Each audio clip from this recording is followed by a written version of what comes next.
P? Spell prop. P. Hippopotamus. Hippopotamus. Absent ako. Hindi ka absent. Diyos ko. 4 Ano years, kasi? 4 years student visa. Ako yung mga pinipili kong words mga manay, yung usual, like you use it like in your day-to-day living, or like yung hippopotamus, ginagamit mo ba yan? Sali kang bagok, sali kang kahit. Sabi mo sa ano mong hippopotamus, mo? Hi mga manay! Welcome to our vlog, and for today's video, after a long time, we're back! We're back in the industry of YouTube because napadalhan kami nga ng eviction letter. Ano nga sinabi ni YouTube doon sa eviction letter na yon? Ano daw? Sabi niya mag-vlog na kayo. Kung hindi, papatalsikin tayo sa bahay ni Kuya. Ayan. Ayan, tama nga yung sinabi niya. Ayan. Kaya, napansin ni YouTube na nanlalamig kami sa kanya. Kaya naman, kami ngayon ay sumusuyo. Oh, kaya ngayon ay nag-iinit kami sa pag-vlog. Dahil sabik na sabik kami, yung mga bunganga namin ay hindi ma-stop-stop.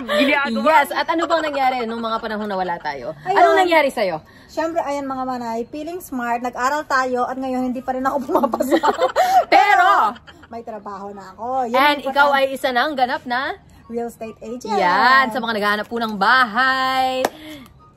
Just call her name. Just call my name and I'll be there. Ayan. Maraming nangyari, pero ayan, we're back. we're So, marami na kayong asahang mga video sa amin. But don't expect po na nasa basura pa rin po kami dahil tayo ay nakaluwag-luwag na. Yes. Nakakabili po na tayo ng mga reduced to clear. Nabibili na natin yung mga yung mga nakasale yung lang bago tayo. itapon. Bago itapon, isi-sale muna nila. Yun yung hinihintay namin. Ayun. Well, anyways, dahil alam nyo na rin po ang nangyari at kami ay nagbabalik na ngayon. Nagbabalik? We're gonna do a Different video naman, para hindi naman tayo bumabaho. Ito naman ay patalinuhan tayo dito mga manay. Ay, gusto ko yan. Ba't may hawak ka na ano? Ano yan? Siyempre, kung sino yung mananalo, may $100. Oh! Hindi na natin papahirapin kung ano yung instruction. Papahirapin yun talaga yung namimiss ko sa'yo eh. Oh, siyempre. So, ang nanalo, magkakaroon ng $100. So, sa'yo yun, ganon, or sa akin yun. Hindi natin ipapamigay ganon. Kasi itong $100 na to, mga manay, is donation. Donation. May nag-donate sa amin. Ngayon, eto, instead na pagkatian namin, gusto namin solohan. Kung sino matalino, sa kanya yung 100. Okay. Confident ka ba? Siyempre. Nag-aral ka ba? Oo, nag-aral ako. Nag-aral ba ako? Oo, yun nga mga manay. Pero hindi papasa sa utak nito sa utak ko. Okay. So, ang gagawin natin content ngayon, mga manay, ay spelling bee. Wala nang ready. Wala nang ready. Pero ako ready, syempre. Nag-search. So, ang gagawin natin, may 5 words kang ipapaspell sa akin at may 5 words ako na ipapaspell sa'yo. At doon, makikita natin kung sino ang mananalo ng $100. Yan. So, let's begin! So, mauuna ka ng Spell! Syempre, Spell. matalino. Matalino, Okay. Ito, pinaka simple lang yung mga pinili kong words para sa kanya. Kasi alam ko kahit simple, napakahirap na sa kanya. Uy, huwag kang ganyan. Baka akala nila. Huwag ka masyadong gumalaw yung setup natin. Ayan. Spell. Lagi mo itong ino-order sa Starbucks. Spell prop. Prop. Prop. P. Spell prop. P. Ay, nakakalaman to. Ano. Sino-joke lang ko. Ano talaga? Prop. F. F. R. R. A. A. P. E. Tama. Mga manay, kayo na umusga, ha? Mali na siya nung una, pero pinagbigyan natin. Pero mali talaga. Kasi ang prop is F-R-A-P-P-E. Pinalitan na. Nagkulang ka ng E. Sabi ko na may kulang eh. Bakit dinagdagan nila ng letter P? Hindi, ganun yun. Patay. Ikaw na. Ikaw naman. Sige, ito. Dahil matalino siya, bibigyan natin siya ng napakadaling word para sa akin. Napakadali, Syempre para sa akin. Ito, spell encyclopedia. Putang ina naman. Sa akin ang dali lang. Lagi mo na encounter sa araw-araw. Yung sa akin encyclopedia. E. N. C. Y. C. L. O. P. E. D. I. A. encyclopedia. Tama. Kung kayo na mag-usga mga manay, kung mali kasi ako rin di ko alam spell. Ayan, so 1-0. Tinganinganing. Hindi talaga. Hindi mo nakakabigyan. Pero gusto ko yung prop mo. P. Ano yan? Okay. Second word. Ano yon? Pag-asa mo nang manalo to, ha? Okay. Naturingan ka rin naman na real estate agent. Spell. Wa. Professional. Ayun, nakputo.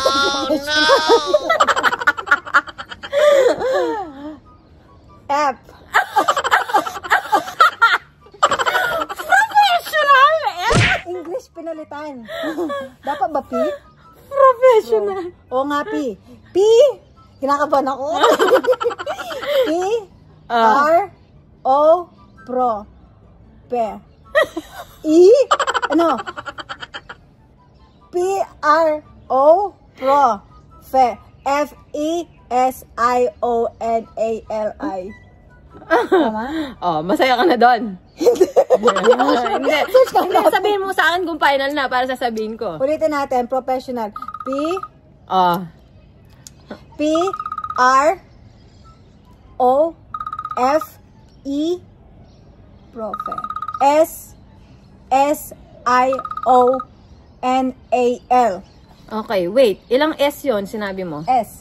Ilang S nga? Isa? Dalawa. Wrong. Dapat may final. Oh. Okay. Dalawa. Mali. Mali na naman? Nangailangan ka ba? Ayan. So, mali. Kaya sabi ko, wait lang. Oo, mali may pangalawa. Huwag mong sabihin na real estate agent ako. Sabi mo, professional nga. Sabi mo una, F. So, yung professional. Hindi, pinagpalit ko yung prop at saka professional. Yeah. Sige na. Ikaw na. Okay, ito. Ito yung word na feeling ko na madali lang para sa kanya. Onomatopeia. Tama ba? Ano yun? Onomatopeia. Never heard yan, girl. Oh, now you heard. You should know how to spell. Onomatopeia. Oh, sige. O-N-O. Oh. M-A. Yes. T-H-O. No, mali. One more. Onomatopeia. Peya. Pass? Hindi ko pa na-heard dyan. Ano ba yan? Na-heard? Oo. Galing sa asawa ko. Matalino kasing asawa ko eh. Wait, tatanong ko kung tama yung... Onomatopeia. Yes. Yeah, but you can just add the word girl. Yeah, gusto ko yun. Kasi di ba... I'm so... So, Eddie, yung score, 1-0. Oh, sige. Okay, my word. Okay. Next word. Ano? Lasagna. Lasagne. Alam ko yan. Pwede na! Favorite ng anak ko. L. A. La. S. Lasagne. S. A. G. N. E. Ting, ting. Tama. Tanga. Lasagna. Lasagne. Wait lang, search ko. Baka may ganung spell. Pero alam ko ang lasagna is L-A-S-A-G-N-A. Wait lang. Lasagne yung spell niya. Mali ka. Sorry. Diba A sabi ko, mali ka? Napakadali. Paborito ng anak mo, di ba? Paborito ng anak mo, pero hindi mo alam, girl. Yung madali naman, nakakaya. Hindi. Nahiya ka pa, girl. Okay. Next word for you. Onomatopeia yung kanina. Oo, pero dapat kasi pang ano na yun eh, pang mga... O sige, ito alam mo na to. Hippopotamus. Hippopotamus. Absent ako. Hindi ka absent. Diyos ko, 4 Ano years, kasi? 4 years student visa.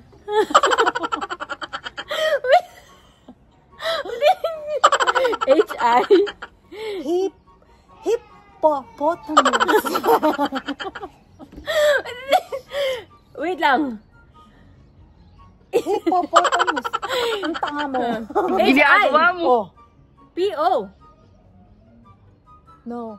Tinignan ko pa para tama. Ulit, give you a chance. Hippopotamus. Putang ina. 4 years yung pinag-aralan ko pero hindi ko narinig yan sa klase namin na 4 years. Tamos. H-I-P-P. Yes. O-T-H-A-M-O. It's wrong. It's wrong. M-U-S. Yeah, yun lang yung tama mo. Yung M-U-S. Wait lang. See, eto yung spell niya. Hippopotamus. Wala siyang H. Nga. The 1, 0. At least may 1 ako. Ikaw wala. Gusto mo... Okay, next word. Ako na yung next word sa'yo. Nakailan na question na tayo? That's like third question. Third. Oh, Ito na yun. Pang-apat na to. Last na lang, maghintay kayo mga manay. Patapos na rin yung vlog namin. Spell anniversary! Woo! Paano mo ginigreet yung asawa mo ng anniversary mo kung di mo alam? Ayan. A. N. I. Ani. V. Anib na lang, para shortcut.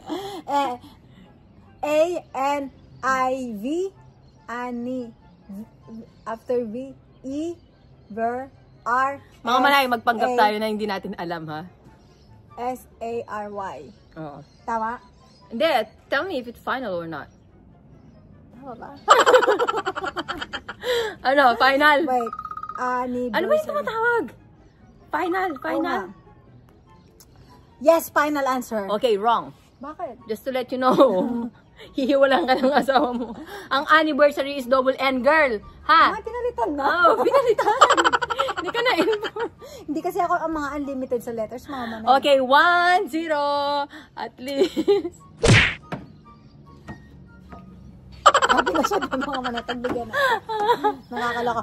Ito na naman yung word. See? Ito yung word na mahirapan ka. Ako yung mga pinipili kong words, mga manay, yung usual, like, you use it like in your day-to-day living, or like, yung hippopotamus, ginagamit mo ba yan? Sali kang bagok, sali kang kay. Sabi mo, sa ano mong hippopotamus, mo?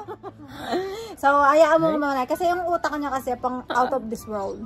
Yeah. So, yung akin, pang daily living, di pa pumasa. Ano yung next? So, ayan mga manay. Next word. Next word. Nauseous. Nauseous, very easy, girl. Nauseous.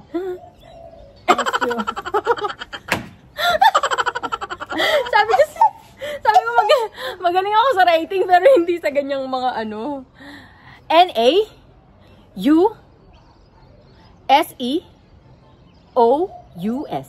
Ay? Pinalitan? Hindi. Tama ba? Ayun. Oh my God. Ikaw. 2-0. Ito Yung madali naman, para makascore ako. Last word na lang. Okay, pinakamadali ha. Christmas. Ay, yan ako. Ginagawa mo. Yan, ayaw ko binibigay ko sa'yo. Very, very usual. Christmas. C-H-R-I-S-T.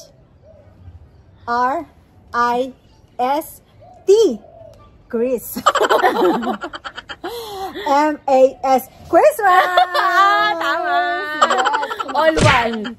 So, paano yan? Hindi, na-answer mo yung nauseous. 2 ako. At saka encyclopedia. So, 2-1. That's the final result mo. Ayan. So, kayo na maghusga, mga manay. Hindi namin sinasabing matalino kami, pero... At hindi rin namin sinasabi na bobo kami. Kayo na maghusga. Medyo nakakaangat-angat naman po yung mga pag-iisip namin. So, yun na, ang aming spelling bee. Na walang kakwenta-kwenta. Siyempre, yung $100, siyempre kapatid niya ako, hating kapatid pa rin yan. Sige, at least. So, ayan mga manay, hopefully, na-enjoy nyo ang aming vlog. Yes? Kasi wala kayong choice dahil makakita nyo pa rin kami.